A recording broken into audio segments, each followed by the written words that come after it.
Hi, I'm Symphoneers, and today we're taking a look at this weird mid-range black pile. 69% over 42 games because the internet's rotted my brain with meaningless numerology. Anyway, let's get into it. So this deck is kind of built around finding a home for cards that I was interested in with the release of Kamigawa, but didn't really do so well in initial testing.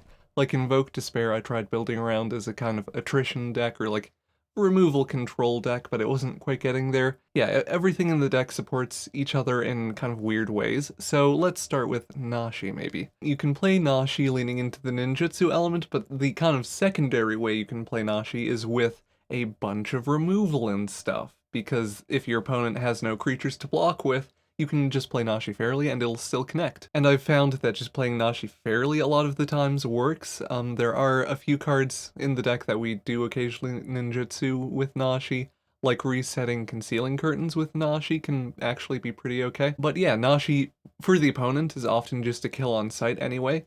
And the fact that Nashi is a kill on sight target, like your opponent should never want Nashi to hit them or never let Nashi hit them. That drains some removal out of your opponent's hand so that Junji can stick around and not get instantly vanishing first, which is one of the main downsides to playing Junji. And if your opponent's not playing exile removal, but they are like dealing with your Nashis and stuff, you know, pretty fast, pretty quickly, Junji, when he does, can bring Nashi back to the field, and that kind of weird timing or sequencing helps Nashi connect more frequently. And occasionally you do just want to make your opponent discard 2 with Junji and drain for 2.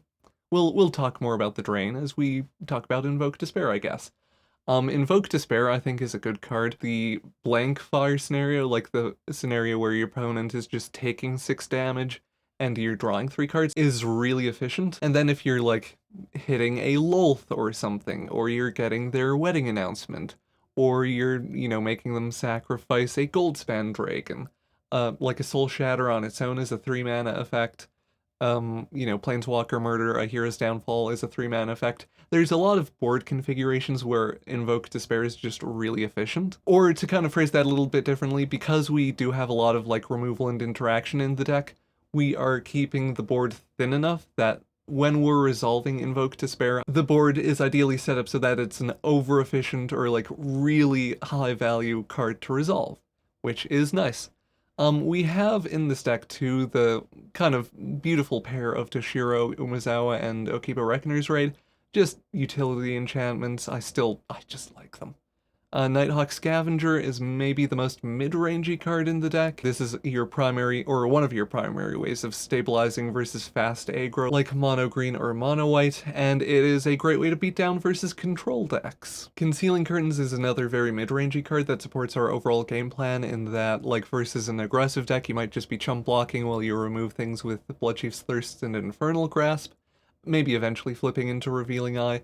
Or versus control, you might be flipping it a little more aggressively in order to get like a Vanishing Verse or something out of hand, like to set up and make way for resolving your Junjis, your Invoke Despairs, and so on. We do have 4 Warlock classes.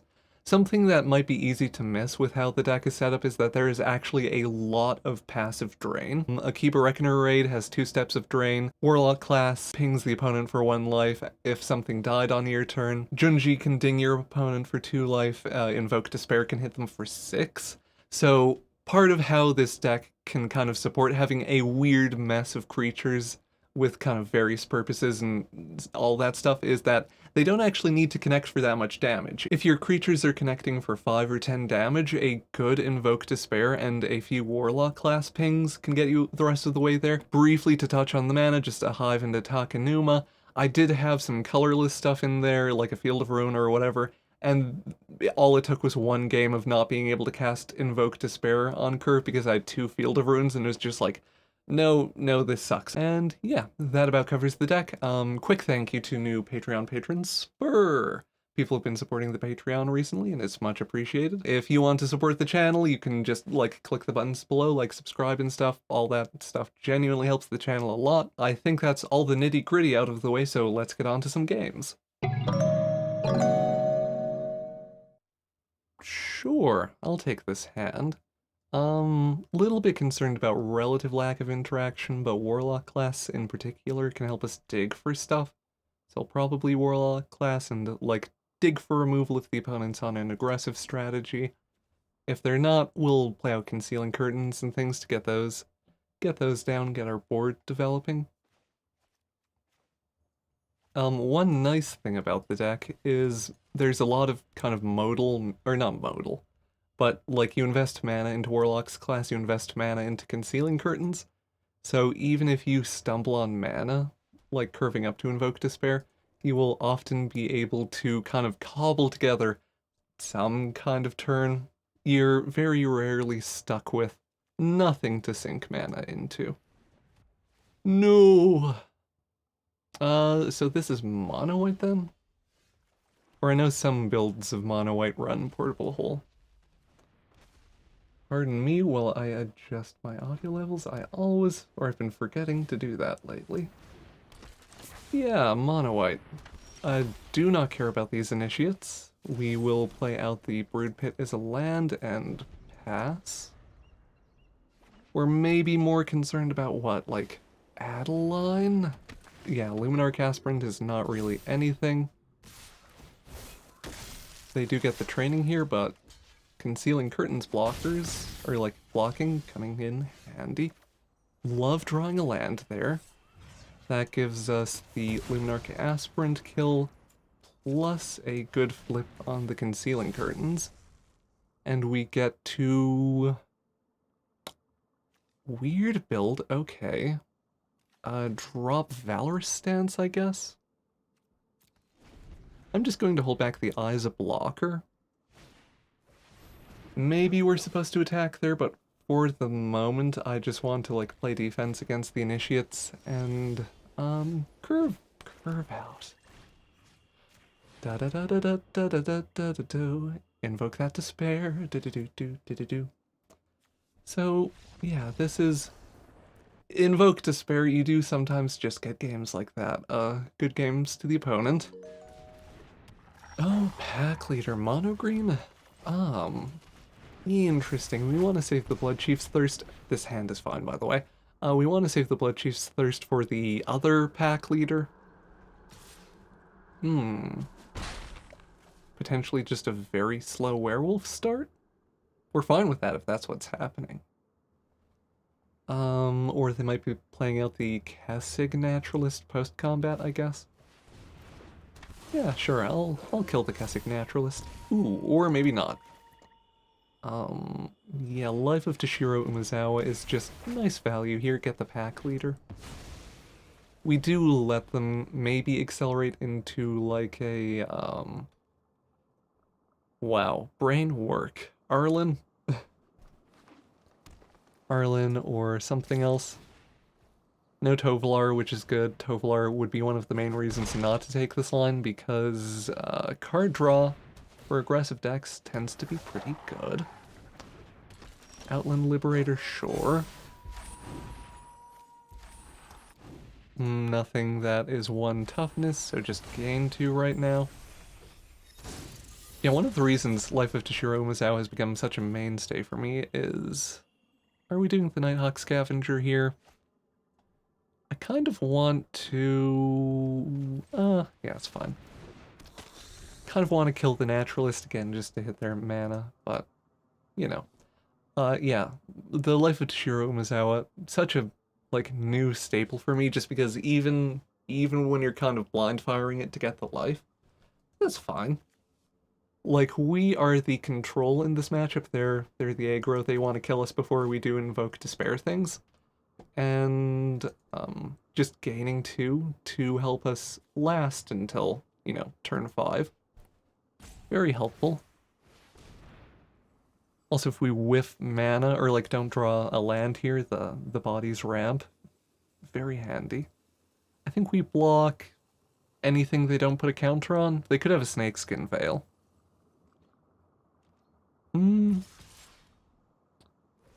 Holding back the Liberator, sure. Oh, okay. Yeah, I'm very happy blocking the Naturalist.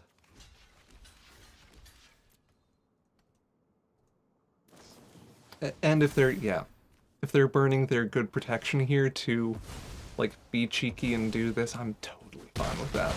It's a very resource-intensive way to keep a not very valuable token up for them.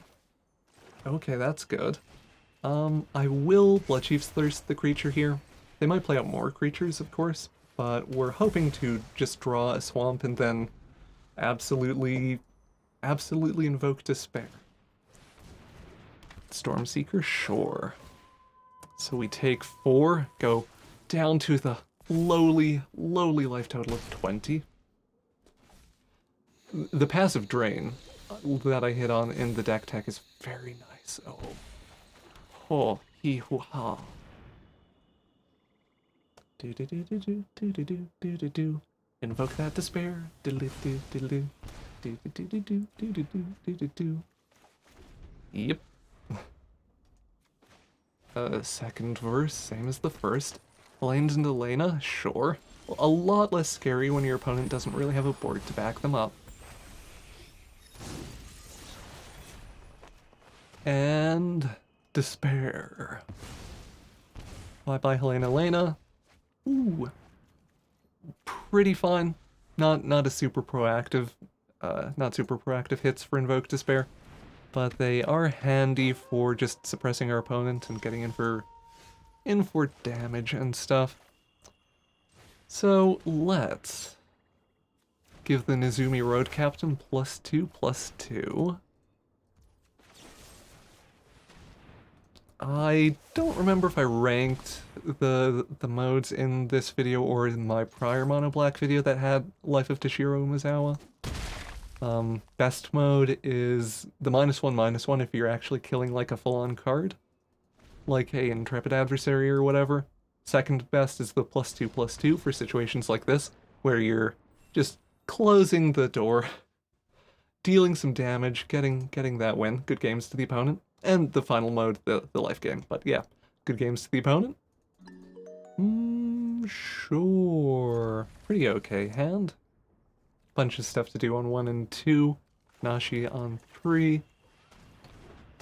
I think this might be one of the decks I punted to earlier. Or like one of the people I punted to. Oh, no, it's a different deck than what I was thinking. So, let's get...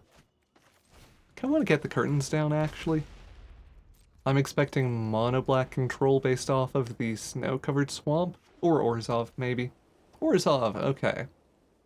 So, yeah, the thing we want to do in reaction to this is flip the concealing curtains to either force them to use a Vanishing Verse on it, or, like, it flips without issue and we get to... Sure, okay. Eat my bad 1-drop. Or, not bad, but you know what I mean. Revealing Eye, yeah. Boring deck is boring. Wedding announcement in the bin. We don't really care about Edgar. And like, we can suppress the Professor of Symbology with the Life of Toshiro Umezawa. This matchup really is why I've been so high on life lately. Like, just denying them fuel for multiple turns and then ramping into top end. Very nice.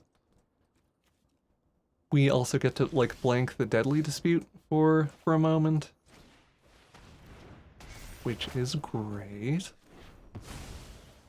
Anything you can do to deny Deadly Disputes tends to be pretty good. Another Okiba Reckoner raid, training the opponent, chip in for 3. Oh, are we ninjutsuing Nashi? Maybe. Could also just full price kill Edgar.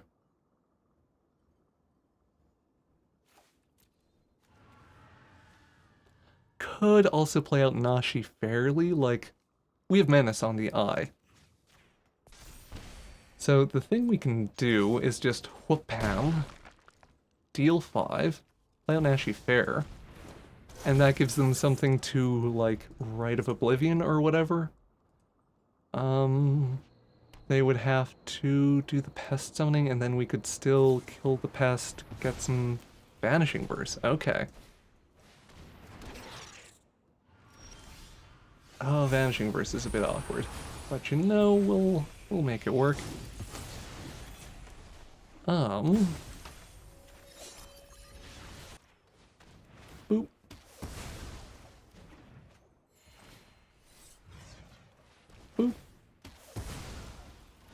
I just hate giving them Deadly Dispute, basically. That's what it boils down to. They can eat Edgar here, like manually flip into the coffin. Oh god, there's a wedding announcement. Okay. That's rough for us. Nighthawk Scavenger is helpful, if not quite what we were after. We're just gonna shove. In this scenario, we want to close out the game with the Nighthawk Scavenger before they Deadly Dispute into good stuff. Namely a Lulth. A Lulth is the main thing we're worried about because that blanks Nighthawk Scavenger and makes our ability to close out the game way worse. I guess a board wipe too, like a Blood on the Snow, is awkward here, but yeah, you know, I think we're okay just based off of the Professor of Symbology, although they might be gunning for... did they pull into spot removal too? Rite of Oblivion, woo! God, this deck is so tiring. Ooh, I like this. This is relevant to my interests. So they feed the token into the wood chipper, presumably. Wedding announcement goes bye-bye. We ping them, and that's a swamp. Oof, owie. I think we just shove again, honestly. We connect for at least 2 here, and then that means our opponent is dead to, like, Warlock class fetch removal, or an Okiba Reckoner raid, or mainly those. An Invoke Despair too would be good, but, you know. They are holding up that, sure. But yeah, that's the win that we're playing towards right now, because connecting with combat damage post-mascot exhibition or right or whatever they do, not going to be super viable. We mostly want to optimize for our win conditions, or like, for drawing the cards that will help us just cleanly close out the game and kill them. Ooh, boy. Okay. Nashi, not great timing on you.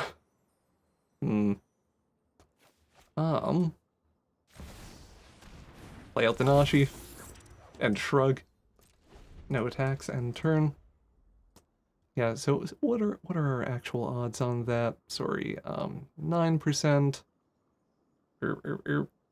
14% to win. So 21% chance to win, especially if they're... We might... How aggressive are they going to be? I think we have 1, maybe 2 draws, 2... I don't think blocking here is super productive. And if we pull into some removal too, we might be able to, like, shove damage in a weird way. God, such bad timing on the Nashis this game. But we're about roughly 25% chance to draw a card that wins on the spot. Rite of Oblivion, sure. Ooh, they sack Edgar for the token generation. Understandable. That does... Oh, gimme. Yes. 1 life. No life linkers. Our opponent has used 2 Vanishing Verses. So, we're... Ooh. Come on.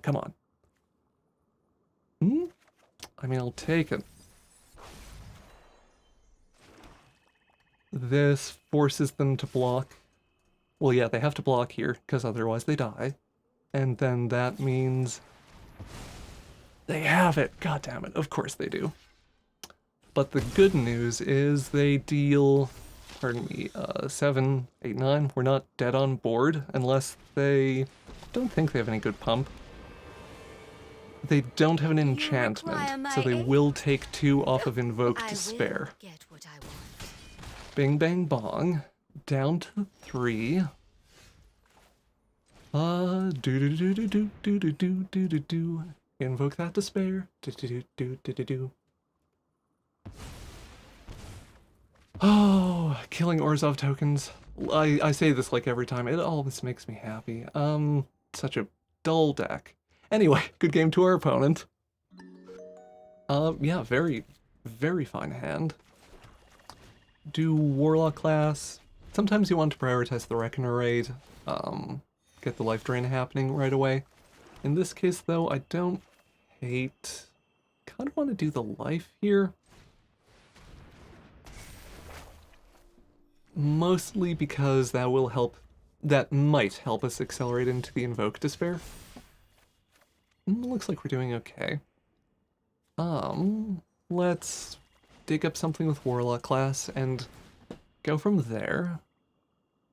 Ooh, Junji's fun.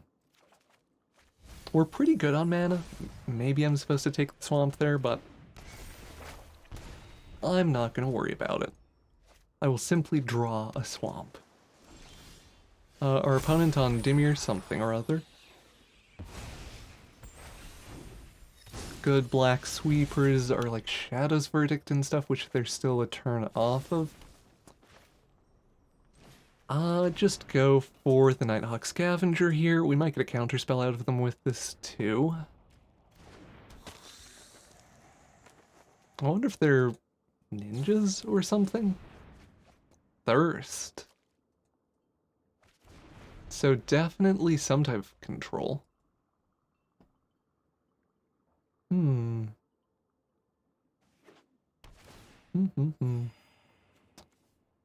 The gain lands too, so it's a budget deck. Hero's Downfall, sure, that means they're tapped out.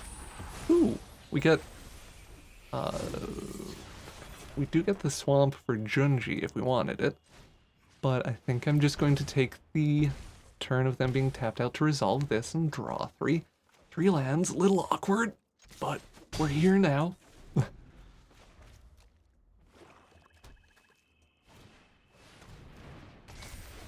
Behold the Unspeakable. I was thinking this card might actually be constructed playable. That might be ambitious, but... Vroom, vroom. Eat the Unspeakable. Opponent to 8. No attacks, because everything is a 0 power. Yeah, the Unspeakable thing is not tied to the permanent. It is a set effect. Or a thing that persists. Oh, buddy. Okay. Well, I guess that does... this is a situation where ninjutsuing in Nashi is actually kind of good. Yeah, so let's... Vroom vroom in with the road captain. Nashi. Saga back to hand. Bing bong. Opponent to 5. Warlock class. We'll take it. Do the Okiba Reckoner raid. We could have prioritized the curtains more this turn or this game, but given the opponent's kind of... just the Scavenger, I think. Given their atypical deck choice, I think we can be a little bit greedier. Like, curtains are protection for the rest of the deck, effectively. Or they can function like, you know, removing exile removal for Junji or something from the opponent's hand. But so far we haven't seen anything we're too deeply concerned about. The Invoke Despairs are definitely bad luck for our opponent, just in terms of us having effective enchantment removal. They are considering what to do with Nashi, which is nice. Or, like, that's part of why Nashi is in the deck. Even if you're not getting a ton of value off of... Ooh, alright. Such unspeakable, much wow. Yeah, even if you're not getting a ton of value off of Nashi, like the proc or the text, it does exert a lot of strategic pressure. Nashi is very much like a bullfighting card, or a card that I think is... Well, I guess we could have attacked him with... No, we would have had to legend rule it. Oh, buddy. I just want to do the cute thing. Sorry, we could have gotten with the Hive of the Odd Tyrant. This is weird in BM, but you know, we're here now. Our opponent, hovering our Warlock classes, sees what's up. That was a weird... That last turn was weird and messy on my part. I was relaxed, as you could probably tell. Anyway, good game to our opponent. This hand is promising. The main issue with it is just drawing lands, but give it a shot. Get the Reckoner raid down, and we're hoping for a 1-drop we can hit with the life, but we'll see how that goes. Not a valid life target. Okay, we are hitting lands, which is good. Still going to play out the life because if they have like an Aspirant or something, or a Thalia in particular, we love to kill with the second tick of life. Oh, okay. Speak of the devil. Pew pew. So we do that, get the flip on the Reckoner raid. I'm just gonna play out Nashi, honestly. Like, Nashi alone kind of discourages them from attacking or baits some interaction with, like, Skyclave Apparition? Sure. So that is something we'll get back off of them pretty quick.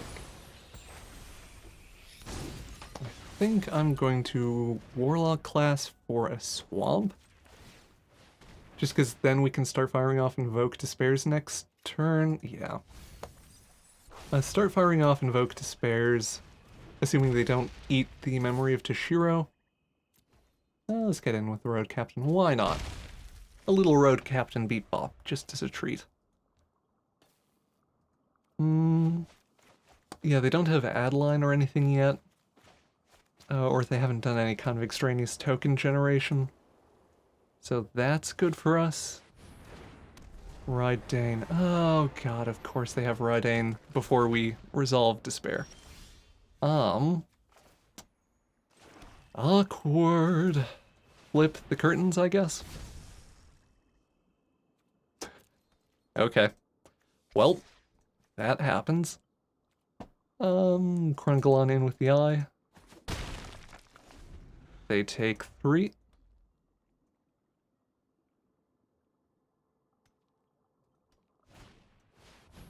So land off the top lets us do the Despair thing. God, this is one of the awful parts about playing this deck versus Mono White. If they start layering tax effects.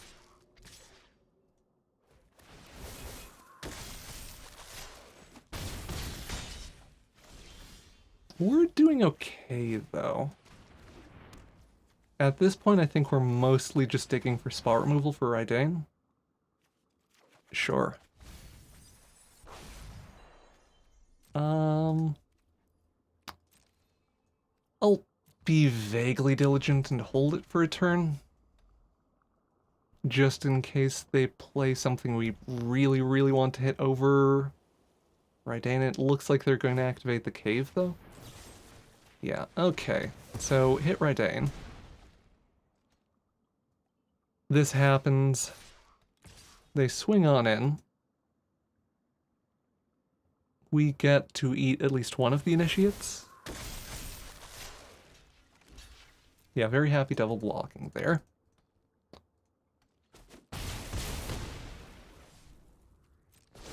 And then from this point on, we get to Invoke Despair. Bloodchief's Thirst would be nice, although we've already milled over one. Curious to see what they do here. Ooh, they flip that. Does kind of suggest they have a Cathar in hand, which I don't love. Let's get the Hive out of the way. Keep holding up another block, or like blockers. I think we need to hold up blockers just to not die if they have removal. Potentially, anyway. Or activation on cave is expensive, so we don't need to be specifically worried about that. I think they're just dead to Invoke Despair procs next turn. Definitely... Ooh. Okay. Yeah, we're very okay with that. Bing bong. Let's invoke some Despair. the Menace on the Revealing Eye super relevant here. Because they're going to get drained for 4, and then, yeah, even if we didn't have the Warlock classes, Revealing Eye Menace, smash. Ooh, had me a little bit nervous there, but, you know, we got there in the end. Oh, good game to our opponent. I think I'm going to end the video there. Actually, thank you for watching. Bye-bye. Thank you so much for watching the video. I hope you enjoyed it. If you'd like to support the channel, clicking on one of these fine rectangles would help a lot, but even if you're good for now, I hope you have a wonderful day. Bye-bye.